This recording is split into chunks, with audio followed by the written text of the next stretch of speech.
Rafia, Good evening, Adarsh. how are you doing today? I'm good. So happy to be back. You're from the 2008 batch of IIHMR Bangalore, I believe. Yes, I am from the 2008 batch. Could you tell me about your experience with IIHMR? Okay. So when I came to IIHMR the first time, to see the campus and all of that, healthcare management was a pretty new concept. Generally people who had done their dentistry, because I'm a dentist. So the ideal thing was to go work under a dentist or do your MDS or start your own clinic, right? So I had just about a year of clinical experience, which I didn't enjoy so much. So I was so restless. Like I wanted to do something, but I was very confused. And since management was a new thing, right, back in the day, I thought, let me try this. So then I saw, and the point which attracted us, like a lot of us in my batch, was that it was a 1-year course back then. And they said it's only for doctors and stuff like that. So we were like, okay, fine, let's try this out. So when I came here to the campus, it was like really far and all of that. And I was already married with 3 kids and all that. But then when I came here, I met the staff, the director and all of that. There was something endearing about this place. And I think that was one of the best decisions of my life, that I took up the course. Of course, distance was a challenge, but I have no regrets. I love the course, made a lot of new friends here.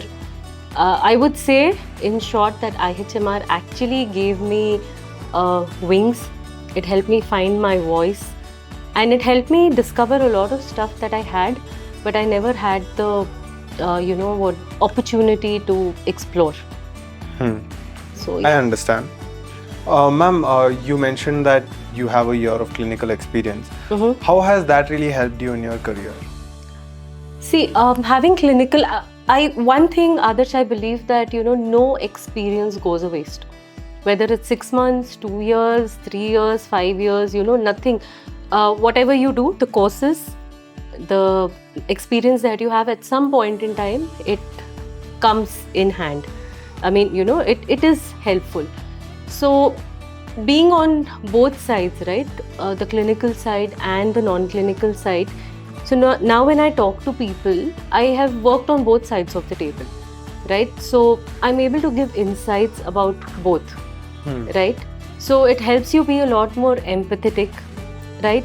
So when I'm teaching, when I also, I do a lot of pro bono work with government hospitals like C.V. Raman Nagar, the government hospital and all of that. I do a lot of spoken English courses for the paramedical students there. So I create the course and I deliver it. So this is a lot of pro bono work that I do. So when you're doing that, it helps because you're able to tell them both sides of the story. You're able to tell them what the patient is expecting, and you're also able to tell them what are the clinical challenges, right? So it really helps. Okay, I understand. Ma'am, moving aside from academics, what other parts of IIHMR do you think are worth exploring other than academics? Other than that, I think there's a lot of cohesiveness.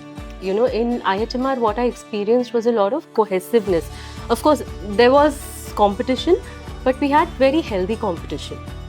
All right, we had very healthy competition. We had staff who wanted to see us grow.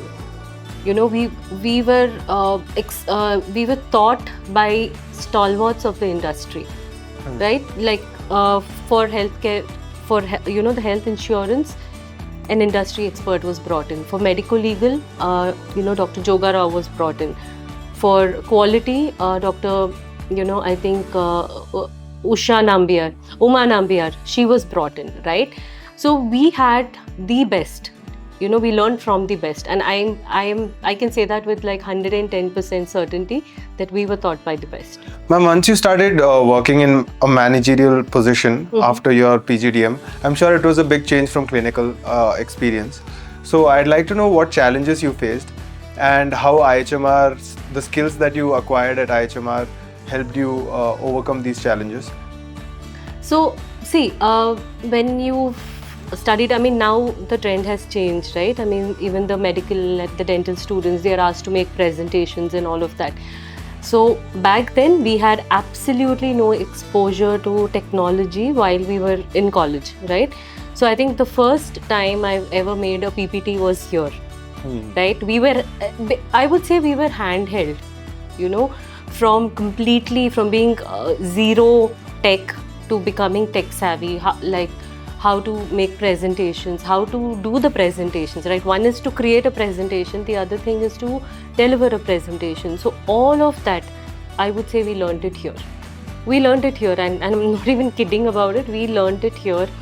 And that the confidence, the people management, the communication, the organizational behavior and all of this, these are skills which we were not taught in professional colleges like medical and dental colleges. I don't know if they still do that. I mean, I don't think they teach that even now. So I think for people who are looking at getting into management roles, it's very different. So when you go on the field and you see people with only clinical experience who've grown through the ranks, and when you see people who've gone to a management school and then become, gone into managerial positions, there is a huge difference. Because people's skills and all of that, some people may be, naturals at that, but most of them are not. So what we were taught here, I still remember reaching out when I had a job, like my second job, I was in operations and purchase head with Narayan Hridyalaya chain of dental clinics. I still remember a lot of times I would reach out to my faculty at IIHMR and ask them that, so I'm going through this, like, how do I handle it? So when I say hand-holding, I think we had that nurturing well beyond college, and even when we went on to become something in life, we always kept coming back to our mentors to seek guidance. Okay. Speaking of technology, you mentioned that it was a difficult transition for you from medical to management. Speaking of technology, IIHMR Bangalore has recently launched its PGDM in AI and Data Science in Healthcare program. And you might be hearing the word AI thrown around everywhere. Yes. Regardless, I'd like to ask you what you think of this program, and if you think the future depends on AI. Actually, it does. So my previous job, now of course I work with Reliance General Insurance, but previously I was working with MediAssist. So while I was still there, so I worked both in processing and in training. So while I was there, I was training the processors on the new, on the new application that they had created where AI was doing all the work. So it was reducing, so doctors were using their skills to do what they are meant to do, not do other stuff like, the paperwork and, the stuff. I mean, AI had taken over. So it was beautiful to watch that, you finally feel that, you're doing something that you have studied for. Because we had a lot of doctors and across all fields, right? Ayurveda, homeopathy, dentists, pharmacy and all of that. So all that, all the wastage of time was reduced because they had this new application with AI where the system was doing most of the filtering for them, and they just had to do the final checks and obviously, then pass the claims. So it was really nice. I mean, and I think now AI is the in thing. I agree 100%. Yeah. And what are you doing now? I'm currently working as a channel development manager at Reliance General Insurance. I work with the health vertical, and I basically train the sales team on the products. I also teach them a few, I do a little bit of soft skills and all of that. So they can, when they go out on field, along with your product knowledge, they also have the skill set to sell the products. So yeah, it's a very challenging role, but I'm enjoying it. It was great talking to you, Doctor. Thank you, Adarsh. Thank you so much. Same here. Wish you a long and fulfilling career.